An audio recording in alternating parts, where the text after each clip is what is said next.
A fragile ceasefire has settled over the line of control in Kashmir. Implemented on May 10, 2025, the truce has, for the most part, held. This follows weeks of intense military engagements between India and Pakistan.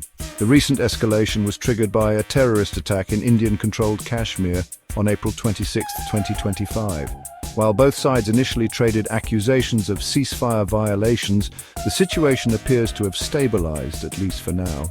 The question on everyone's mind is whether this ceasefire represents a genuine step towards peace or merely a pause in the long-standing conflict. The ceasefire is a welcome reprieve for the people of Kashmir, who have long borne the brunt of the conflict. However, skepticism remains high.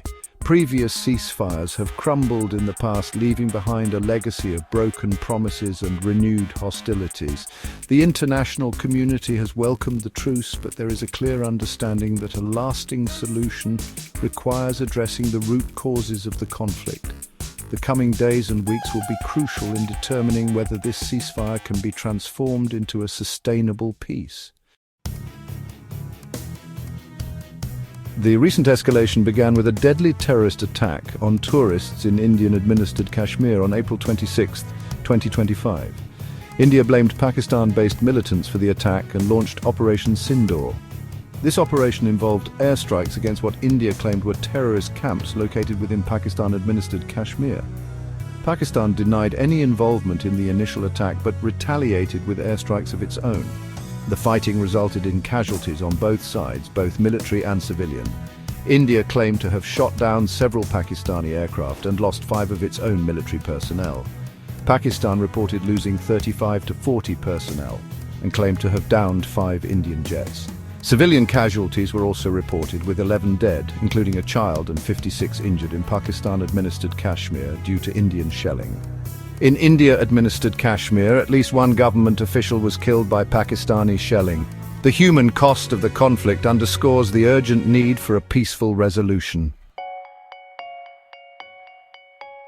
Intense diplomatic efforts, primarily led by the United States, played a crucial role in bringing about the ceasefire. US President Trump claimed that US mediation was key to the agreement. India, however, downplayed the role of the US, stating that the ceasefire was a result of bilateral discussions. US Vice President J.D. Vance and Secretary of State Marco Rubio were reportedly involved in the diplomatic process. China also expressed support for the ceasefire and urged both sides to exercise restraint. The involvement of major powers like the US and China highlights the international community's concern over the India-Pakistan conflict and its potential to destabilize the region. The IMF's decision to approve a $1 billion loan disbursement to Pakistan, despite opposition from India, further suggests a desire to stabilize the situation. While the ceasefire is a positive step, the road ahead remains uncertain. The ceasefire has brought a pause to the fighting, but the underlying issues that sparked the recent escalation remain unresolved. The status of Kashmir, a region claimed by both India and Pakistan, continues to be a major point of contention. The Indus Water Treaty, a vital water-sharing agreement between the two countries, remains suspended.